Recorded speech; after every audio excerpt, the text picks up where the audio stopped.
ที่เราคนที่จะเนี่ยลายไม่ได้มาลองนอดแล้วมันนอนว้า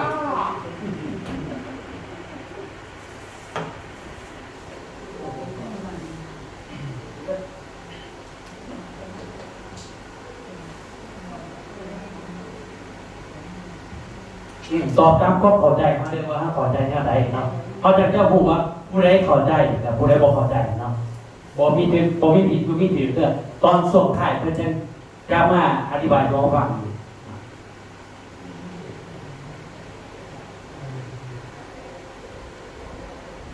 จ้ะสี่ข้อเขียนเหรอแล้วก็สี่อธิบายเขียนอะไรเขียนเป็นคนเขียน อธิบายกันได้เอาตามห้องก้มห้องหัวใจ ให้กำลังจับกำลังได้เนา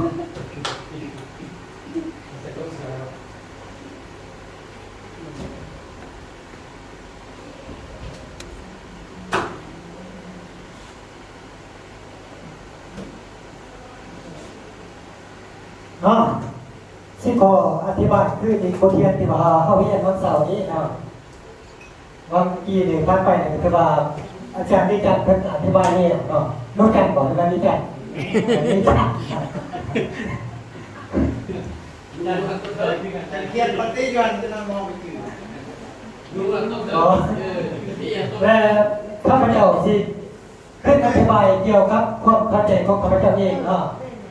สำหรับที่ว่าพวกเขาเพียบริณับอะไรเพราะว่าทุกคนกับผมเอง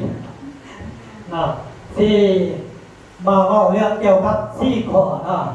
สี่ข้อมีที่หนึ่งสองหานะ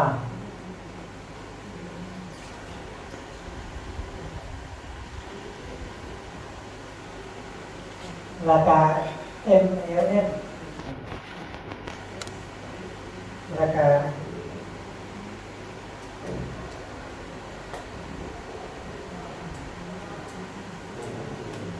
ถ้าเป็นที่หนึ่งนะโอ้ยเอาสามีก่อนเพราะว่าภาษาอังกฤษภาษาอะไรจะได้สี่ข้อนี้นะเป็นเพราะว่าเป็นแต่ข้อที่ว่าลักๆสำหรับการเฮ็ดธุรกิจเครือข่ายเนาะถามว่าเฮาบ่ปฏิบัติอยู่ในข้อสี่ข้อนี้แน่นอนพวกเขาต้องเฮ็ดมั่วแต่มันบ่ถูกต้องตามระบบของมันเนาะฉะนั้นพวกเขาต้องเฮ็ดตามระบบแต่ว่าทางมาเนี่ยเฮาเนี่ยเคยเฮ็ดนับแต่ที่1 2หาเนาะแล้วมา FMM แล้วก็ต่อมากับ MLM แล้วก็ S 3ที1เรื่องทีเนาะถือว่าตัวนี้เขาจะมาเข้าใจว่านับเป็นมาเรียนวิชาการเนาะภายใน3 อาทิตย์เนาะมื้อนี้เป็นมื้อที่ว่าสุดท้ายเป็นอาทิตย์ที่ว่าสุดท้ายของเขาได้เรียนสำหรับข้อตัวนี้เนาะข้อที่4และข้อสุดท้ายเนาะและอยู่ในนี้อาจารย์เพิ่นสอนเนาะทางประธานเพิ่นสอนเสาร์นี้ให้พวกเข้าในต้องในปฏิบัตินับตั้งแต่ใหญ่ไปหาน้อยเนาะมันเป็นจังซี่ในการจะตั้งปฏิบัติถ้าว่าเฮาเฮ็ดแต่น้อยไปหาใหญ่นี้แน่นอนว่าบุญพวกเข้าบ่ประสบความสำเร็จและก็บ่สามารถเป็นธุรกิจเครือข่ายได้เนาะพวกเข้าจะท้อและก็บ่สามารถเฮ็ดได้ตามความมุ่งหวังของเฮาว่าซั่นซะฉะนั้นพวกเขาต้องเริ่มนับแต่การเรียนนี้เขาเข้าไปพ้นนี่ตัวอย่างลงพื้นที่นี่แต่ว่าเขาต้องจำเองว่าปุ๊บคนไหนที่ว่าสมัครเขาเป็นวงกลมที่สีแล้วปุ๊บคนไหนที่ว่ามักอยู่ใน MLM แล้วปุ๊บคนไหนที่ว่ามักSLM นี้หรือว่าอยู่ในที่2 หามันแน่นอนอยู่แล้วถ้าว่าเขาลงพื้นที่ส่วนลายก็เป็นว่าอยู่ในนี้คนที่ว่าซื้อกินซื้อใส่แล้วก็บอกต่อไปหรือว่าคนที่ว่าอยากซื้อตัวอย่างเป็นปุ๋ยเม็ดปุ๋ยน้ำเนี่ยก็จำนวนที่ว่าอยู่ข้อที่1นี้เป็นส่วนใหญ่ยากพวกเขาสิดึงมานี่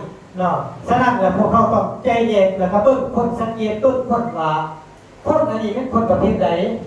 เนาะถ้าว่าคนอยู่ในครัวนึงสมัครซื้อกินซื้อแซนอยู่ในเรือนก็แม่นว่าเฮาเว้าลุ่มเรื่องแต่อยู่ในที่นึงสองหานี้เนาะพอเดียวเนาะเพราะเฮาบ่ต้องเว้ามัวแล้วก็บ่ต้องเว้าหลายพอมันสิเสียเวลาเฮาเนาะอันนั้นบรรทัดที่1บัดนี้บรรทัดที่2นี่ถ้าว่าเฮาสังเกตว่าโอ้ผู้นี้นี่เพิ่นเอาผู้อยากขายเนาะอยากเอาสินค้าของบริษัทนี้ไปขายต่อเนาะเพิ่นอยากได้กำไรหลายมันเฮาต้องไปลงอยู่ใน SLM นี้เนาะถ้าว่าบุคคลที่ว่าอยากขยายเนาะอยากขยายเครือข่ายอยากขยายอยากเป็นผู้นำเนาะของบริษัทอยากเป็นธุรกิจเครือข่ายก็ต้องเราต้องลงอยู่ใน SLM เนาะเราต้องลงเฮ็ดตามขั้นตอนแต่ว่าเขาบ่ควรเฮ็ดไปหน่อยไปหาใหญ่เนาะในการลงพื้นที่เขาต้องเฮ็ดแต่ใหญ่ไปหาหน่อยคือที่ว่าข้าพเจ้าได้ยกมาหันแต่สุดท้ายนี้ก็บ่มีหยังเนาะสำหรับความเข้าใจของข้าพเจ้าก็สิว่าเพียงเท่านี้เนาะขอเข้าใจ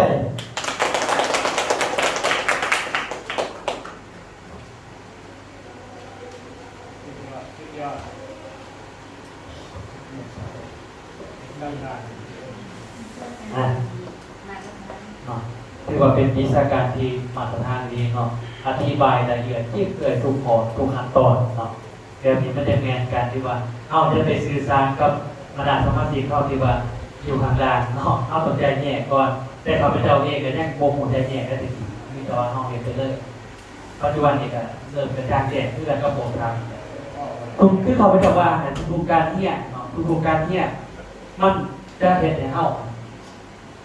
มีโครงหมู่เพิ่มเติมขึ้นเสมอเนาะเพราะฉะนั้นอย่าลืมเนาะอย่าลืมหน้าบริษัทหลายคนเนาะเคยสิยิ่งบริษัทอื่นๆบอกว่าไปบริษัทรู้ไปอีกแล้วบ่มีเงินสิเสียค่าน้ำมันรถโดยที่เรื่องคิดซะว่าในการมาเนี่ยมันได้อีหยังกลับไปคืนแน่มันได้1ได้หยังได้ก็โหเพื่อไปต่อยอดให้มันเกิดภาษีพวกเขาอีกที2ได้อนาคตได้เงินเพื่อสร้างเศรษฐกิจของพวกตัวเองดีขึ้นลืมคิดใน2ข้อนี่มีแต่คิดไปอย่างเดียวไม่มีแต่คิดในมุมของตัวเองแบบไปอีกแล้วไปรู้เท็จไปอะไรอีสานลืมคิดว่าสิ่งที่ตัวเองจะได้จากการเรียนการสอนที่มาบริษัทรู้เขาจะได้สายกว่าสิ่งที่เขาเสียไปเพราะฉะนั้นจะถือก็ติดบริษัทก็ติดสินค้าก็ติดคณะบริหารก็ติดองค์กรของการเองอันนี้ตัวตรงๆ